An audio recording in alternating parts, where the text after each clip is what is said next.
No fly Jones दुनिया के उन हिस्सों को कहते हैं जहां से किसी भी हवाई जहाज या हेलीकॉप्टर को उड़ान भरने की इजाजत नहीं होती। ऐसे नियम बनाने के पीछे कई वजह होती है। पहली वजह उन लोगों को प्रोटेक्ट करना जो कि वॉर की स्थिति में फंसे हुए हों।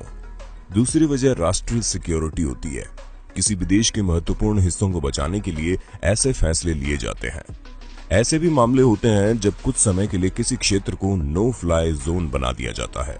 चलिए जानते हैं कुछ ऐसी जगहों के बारे में जो नो फ्लाई जोन का अहम हिस्सा है।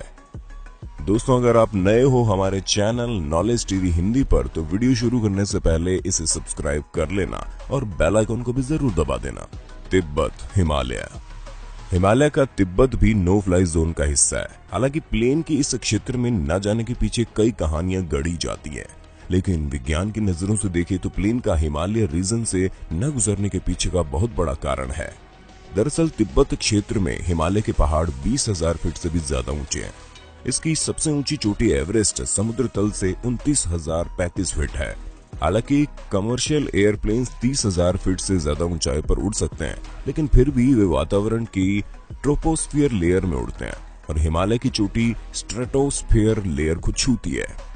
ऐसे में हिमालय से उड़ान भरने के लिए विमान को स्ट्रेटोस्फियर के निचले हिस्से में उड़ान भरनी होगी। बता दें कि स्ट्रेटोस्फियर लेयर में हवा बेहद पतली होती है, जिससे ऑक्सीजन का स्तर भी कम होता है। इसमें यात्रियों को एयर ट्रबुलेंस और अनईजीनेस से गुजरना पड़ता है। इसके अलावा क्षेत्र में हवा का फोर्स काफी मजबूत होता है और पहाड़ों की उपस्थिति हवाई उड़ान को बहुत मुश्किल बना देती है। साथ ही साथ हिमालय क्षेत्र में कोई सपाट जगह भी नहीं है। ऐसे में आपातकाल की स्थिति में पायलट के पास विमान को उतारने के लिए कोई जगह नहीं मिलती, इसलिए वहां की यात्रा टेढ़ी खीर मानी जाती है। तिब्बत से उड़ान भरना इसलिए भी मुश्किल है क्योंकि अगर कोई विमान जोखिम भरी स्थिति में पहुंच जाता है तो पायलट रडार सिस्टम के माध्यम से जमीन पर बने सेंटर से कम्युनिकेट करता है। कम आबादी वाले क्षेत्र होने के नाते हिमालय में रडार सेवाएं लगभग ना के बराबर हैं। अंटार्कटिका, पृथ्वी की दक्षिणतम बिंदु यानी साउथर्न पॉइंट पर मौजूद अंटार्कटिका कॉन्टिनेंट को कौन नहीं जानता। लेकिन क्या आप जानते हैं, चारों ओर बर्फ से ढके इस महाद्वीप की खूबसूरती का मजा आप कभी नहीं ले पाएंगे, क्योंकि इस क्षेत्र से किसी भी हवाई जहाज को उड़ान भरने की इजाजत नहीं है।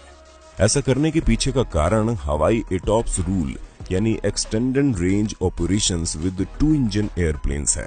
ये नियम कहता है कि किसी भी ट्विन इंजन एयरक्राफ्ट को ऐसे एयर रूट से यात्रा करनी चाहिए जहां 60 मिनट के दायरे में कोई एयरपोर्ट हो, ताकि आपातकाल की स्थिति में प्लेन को लैंड किया जा सके। इस नियम को बनाने के पीछे का कारण है यात्रियों की सुरक्षा। दरअसल अंटार्कटिका एक ऐसा क्षेत्र है जहां दूर दूर तक कोई भी रिसोर्स और लैंडिंग साइट नहीं है। यहाँ का तापमान हमेशा फ्रीजिंग लेवल पर रहता है, जिसके चलते इस क्षेत्र में मौसम स्थिर नहीं रहता और ये स्नोफॉल और बर्फीली हवाओं की चपेट में आ जाता है। ऐसे में अगर प्लेन अंटार्कटिका से गुजरता है तो जाहिर सी बात है कि पायलट हैवी स्नोफॉल की स्थिति में कुछ भी देखने में संभव नहीं होगा और प्लेन दुर्घटनाग्रस्त हो जाएगा। यही कारण है कि नो फ्लाई जोन की लिस्ट में पहले पायदान पर अंटार्कटिका का जिक्र आता है। North pole, no fly zone की लिस्ट में दूसरा नाम पृथ्वी के नॉर्थ पोल का भी आता है, जहां प्लेन्स का जाना खतरे से खाली नहीं है। नॉर्थ पोल से एयरप्लेन का उड़ान न भरने के पीछे की वजह है इससे क्षेत्र का मैग्नेटिक फील्ड। दरअसल पृथ्वी के नॉर्थ पोल में सुपर स्ट्रॉन्ग मैग्नेटिक फील्ड पाया जाता है, जो कि हर घड़ी बदलता रहता है। इस मैग्नेटिक फील्ड की रीच कभी भी बदल जाती है, जिसके चलते नॉर्थ पोल पर प्लेन का नेविगेशन सिस्टम पूरी तरह से फेल हो जाता है। ऐसे में पायलट को सही डायरेक्शन और रूट का पता लगाने में भारी दिक्कतों का सामना करना पड़ सकता है। ऐसी स्थिति में संभव है प्लेन अपना रास्ता भटक जाए और दुर्घटनाग्रस्त भी हो जाए। ताजमहल, नो फ्लाई जोन की श्रेणी में दुनिया के 7 अजूबों में शुमार ताजमहल का भी नाम आता है। भारत के ऐतिहासिक धरोहर से किसी भी प्लेन का उड़ान भरना वर्जित है। इसके पीछे वजह है ये इमारत वर्ल्ड हेरिटेज साइट है और हर साल लाखों लोग इसकी खूबसूरती को निहारने आते हैं। ऐसे में ताजमहल और यहाँ आने वाले यात्रियों की सेफ्टी के लिए भारत सरकार ने ताजमहल को नो फ्लाई जोन करार दिया। वॉशिंगटन डीसी, बात हो नो फ्लाई जोन की और अमेरिका के क्षेत्रों का नाम ना आए तो ऐसा हो ही नहीं सकता। 11 सितंबर के हमले के बाद अमेरिका ने देश की राजधानी पर दुनिया की सबसे ज्यादा हवाई रेस्ट्रिक्शन लगाई हैं। फेडरल एविएशन एडमिनिस्ट्रेशन और डिपार्टमेंट ऑफ होमलैंड सिक्योरिटी ने मिलकर वॉशिंगटन डीसी के आसपास के कंसेंट्रिक इलाकों को नो फ्लाई जोन की श्रेणी में डाल दिया। यानी कि अगर आप आसमान से वॉशिंगटन डीसी के महत्वपूर्ण इलाकों को देखने का ख्वाब रखते हैं तो इस ख्वाब को तुरंत ठंडे बस्ते में डाल दीजिए। एरिया 51 वेस्टर्न यूनाइटेड स्टेट के डेजर्ट में स्थित एरिया 51 को कौन नहीं जानता। ये क्षेत्र कंट्रोवर्सीज के चलते हमेशा ही खबरों में बना रहता है। बता दें कि यूएस का ये इलाका हाईली रेस्ट्रिक्टेड है। कहा जाता है कि अमेरिका की सैन्य गतिविधियां इसी क्षेत्र में होती है और इस क्षेत्र की सुरक्षा बेहद जरूरी है। यही कारण है कि एरिया 51 को नो फ्लाई जोन की श्रेणी में रखा गया। कैनेडी स्पेस सेंटर, फ्लोरिडा का स्पेस कोस्ट रॉकेट लॉन्च को देखने के लिए लोकप्रिय स्थान है।